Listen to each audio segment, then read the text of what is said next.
Clear. Next one, the spinal cord. Spinal cord or vertebral column.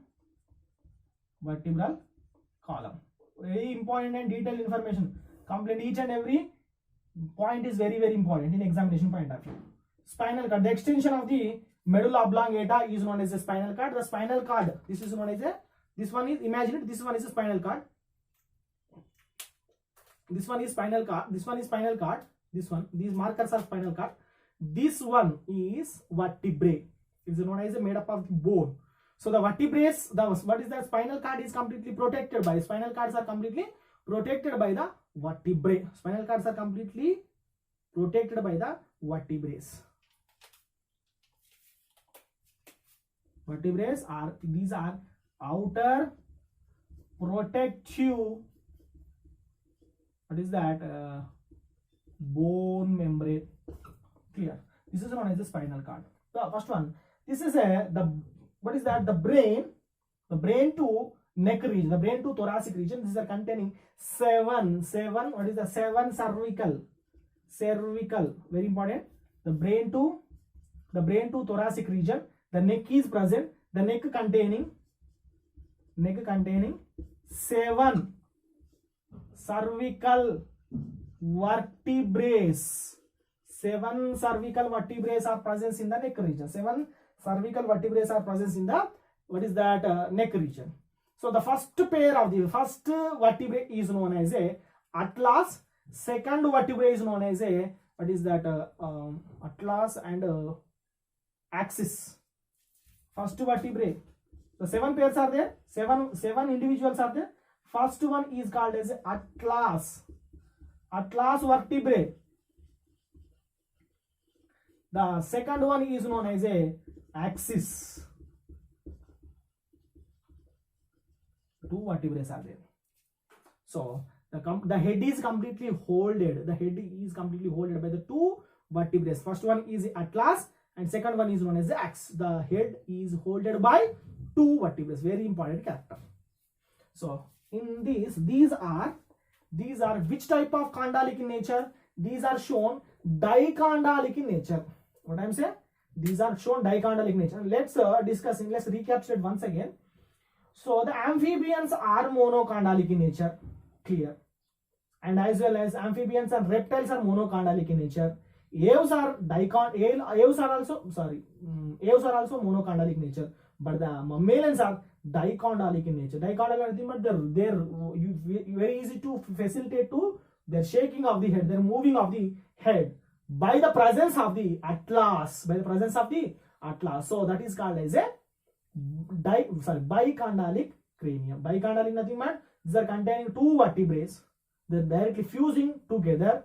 So the head is very facilitated to moving other sides. So that is called as a bichondalic. What is a dichondalic cranium? Di means two. Dichondalic.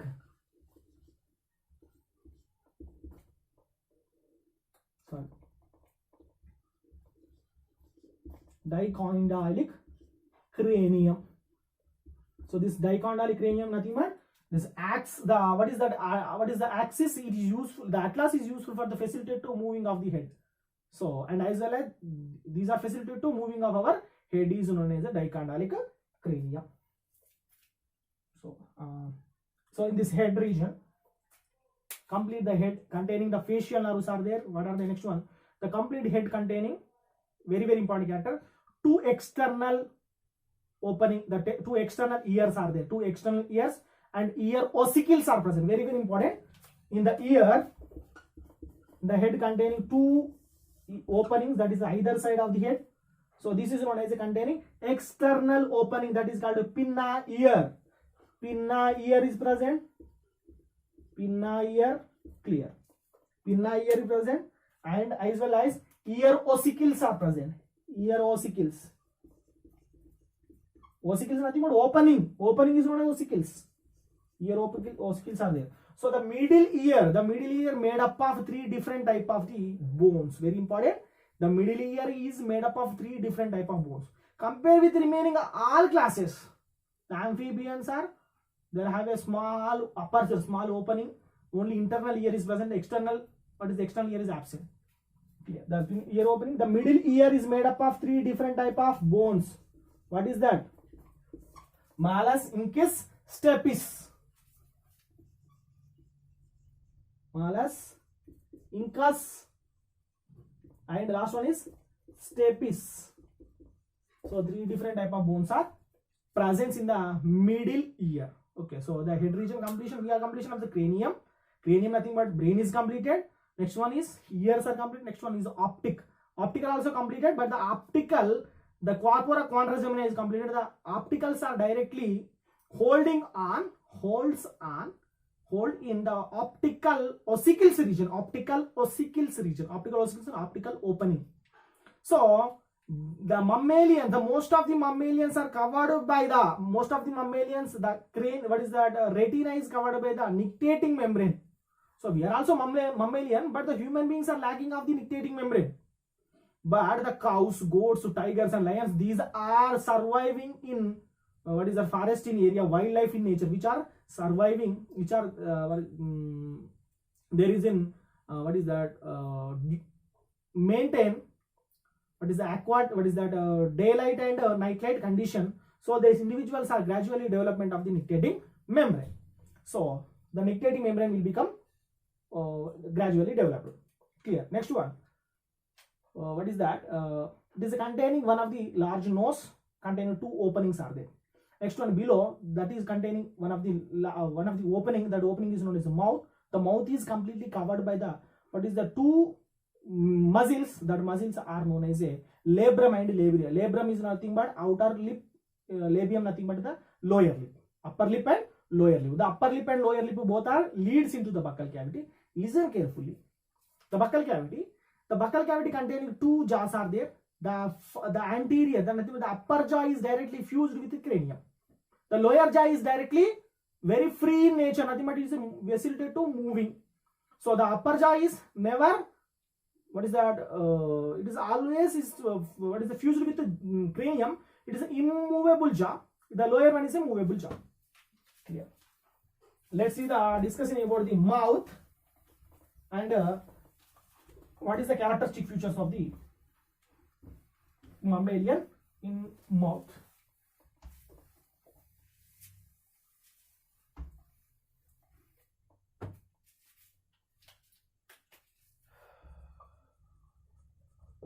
First one is movable jaw.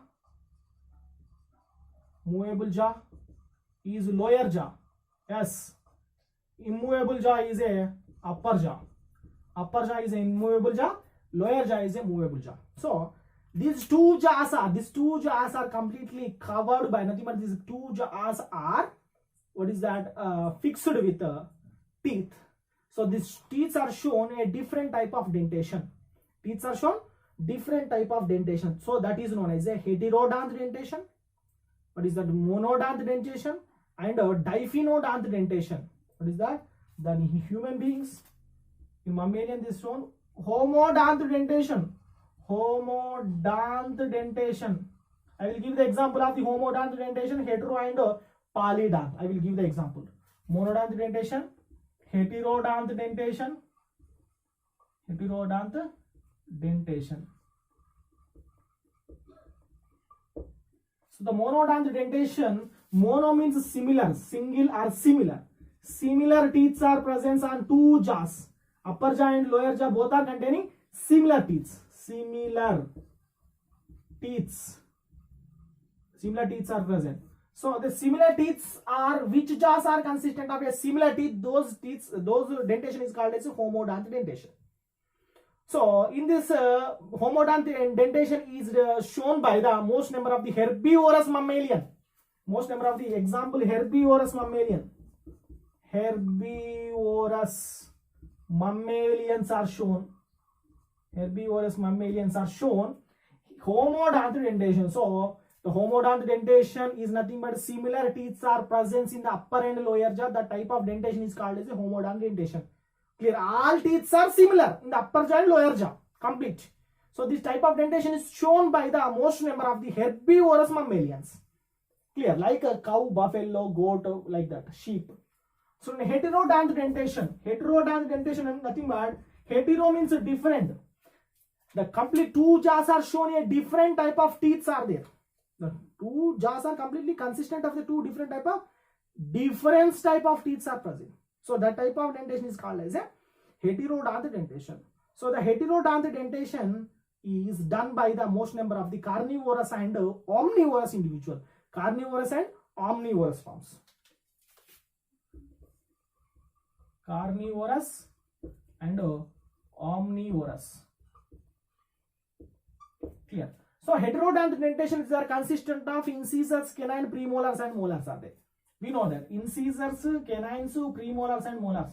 These four different type of teeth. We have also contained the four different type of teeth are there on surface of the jaw. That is known as a incisors, canines, premolars and molars. That is called hetero. Incisors are different, canines are different, premolars are different and molars are different. Each jaw containing four different type of teeth are there. So that is called as a heterodontal dentation. Clear. Next one, the salivary glands. Salivary glands. So these are development of the four different type of salivary glands. In human beings are containing only three. The salivary glands, there are four different type of salivary glands are there. What are they? What is that? First one is sublingual, submandibular, and parotid, and what is lacrimal. The four different type of glands are there. First one, submandibular. It's a complete detailed information. Listen carefully. Submandibular, sublingual, lingual, submandibular, sublingual, and parotid glands. Submandibular, sublingual, and parotid glands. Okay, so these are present in mammalia. Parotid glands are located. Parotid glands are located in the cheek region. Parotid glands are located in the cheek region. Submandibular is located in between of the two jaws. Two jaws are located in the mandibles, means jaws. Sublingual, nothing but tongue, and below of the tongue is known as a sublingual glands. Below of the tongue, sublingual, and cheek region containing parotid. In between of the two jaws are called as a submaxillary, submandibular gland. A very important character is there is a large and muscular, elongated tongue is present. We have it out. Sir, our tongue is very short. How it is long? How it is shown? What is that? What is extension? In the examples, it is not a human being. Most number of the individual. The giraffe is the tongue is very large and extends. Okay, clear. So this is a very large and muscular tongue is located. This tongue is located in the below of the buccal cavity. It is fused with the hyoid bone. The hyoid bone is fusing of the tongue. Very important character. Hyoid bone. The placing on hyoid bone. Another important character is, so the nasal cavity and buccal cavity is completely separated. Very important character is the human being.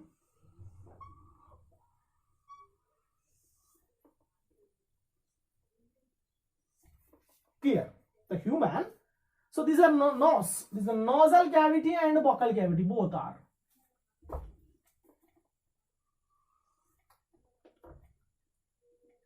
So nasal cavity or oral cavity. Nasal cavity, oral cavity is completely separated by one of the membrane is known as a palatine rugae. So the nasal chamber and oral chamber. The nasal chamber and oral chamber both are separated by one of the hardest substance is known as a palatine rugae. Clear, everyone? And floor of the our buccal cavity, touch it on floor of the buccal cavity.